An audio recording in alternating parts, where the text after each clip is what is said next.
The white man steals electricity from nature to gain time. Then while the man is sleeping, nature takes back the stolen time. So in the end, the white man loses not only the time he thought he had gained, but the time he wasted stealing electricity.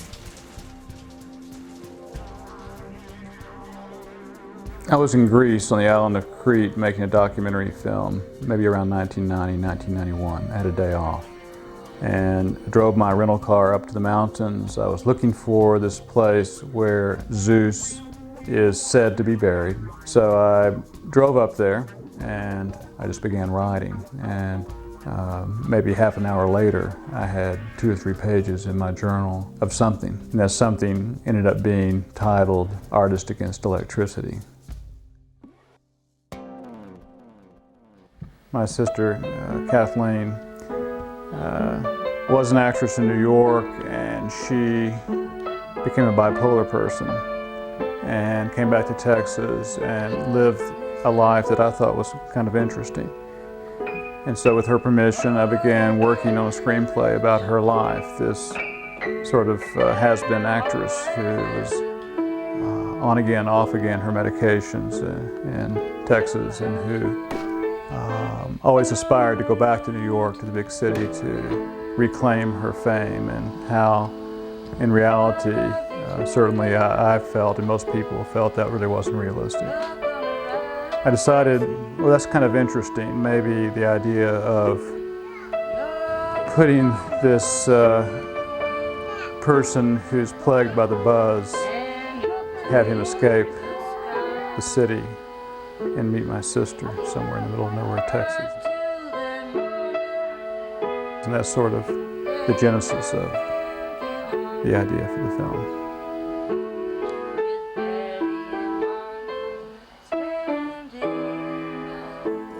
When I was standing across the Brooklyn Bridge looking at the World Trade Center, they were just so awesome, the World Trade Centers. I mean, they just symbolized just this dominance. So that, you know, therefore, the crucifixion of the Mohawk was, you know, like Indians or Jesus hanging from the cross, because they've sacrificed their land, you know, the energy and the power and their souls, but it's all coming back. I mean, you only can build so much stuff, and then it's going to break up and fall apart. And I read the script. We would get together and see the story and actually try to draw it out like a comic book. In this scene, Sarah will be here, Louis will be here, and it was really a fun process for me to see that from nowhere to come to a little storyboard and then to get to this place. This Louis Bowles, his father controlled him and sent him to the best schools because he had connections and already had his career planned out for him. And so this guy was destined to short circuit at some point. A lot of people, you just keep pushing it till, you know, something popped, and he popped. And so once he tapped into this part of the country and he saw this life, then he was going to be a revolutionary kind of anarchist kind of character, since he was so programmed to be such a part of the system. Instead of being real detailed and that, he would go to primitive energy motifs, spirals, and painting primal signs that turned into to be a map of his past life and the future. And that was kind of the premise that I took with the art in this film. There are parts of me that very much relate to Louis. He's both a romantic and rebellious in a way, and I had a lot of that. Well, I studied painting as an undergraduate, and I don't really paint anymore. I was quite good at it, but I didn't really like it. But I certainly relate to the idea of being a visual artist. I mean, that's something I can understand. So that's part of the character I certainly related to. The movie does have a sort of a hopefulness in that he does check back in, and maybe it takes being with someone that's permanently checked out to realize you want to check back in, because it is such a sad thing. But she is mentally ill and you know, has a mood disorder, a severe mood disorder of some sort. And I think it is a tragedy when you see someone that has an enormous amount of potential and they're brought down by any illness, you know. And so it's another thing that's attractive about the film, I think, is that there's a certain awareness of that. That's why I gotta get out of here. I gotta get back to New York. You know, why don't you go with me? You do understand, don't you? No.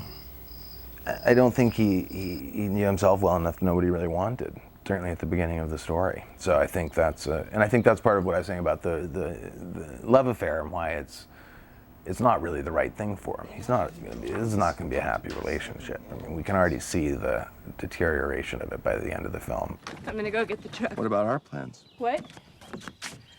What plans? And that sort of desire to sort of romantically hang on to a relationship that isn't good is something that I certainly relate to, and I think that's to some degree what you know, Lewis was doing with himself, is he was hanging on to a bad relationship with himself in New York, and I think he had a chance to break up with himself as he went down to Texas. So.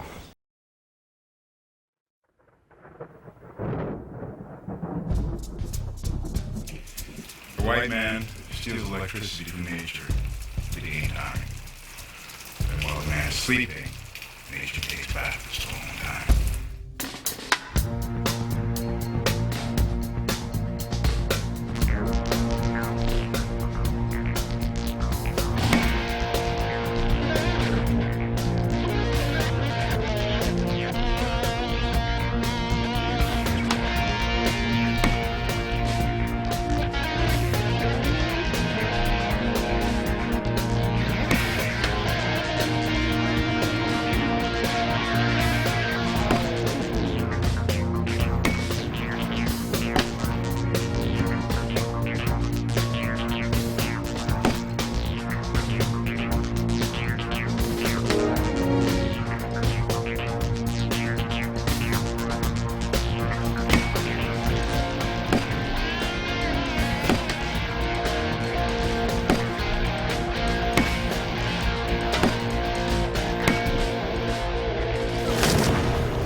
Ha ha ha ha ha ha ha.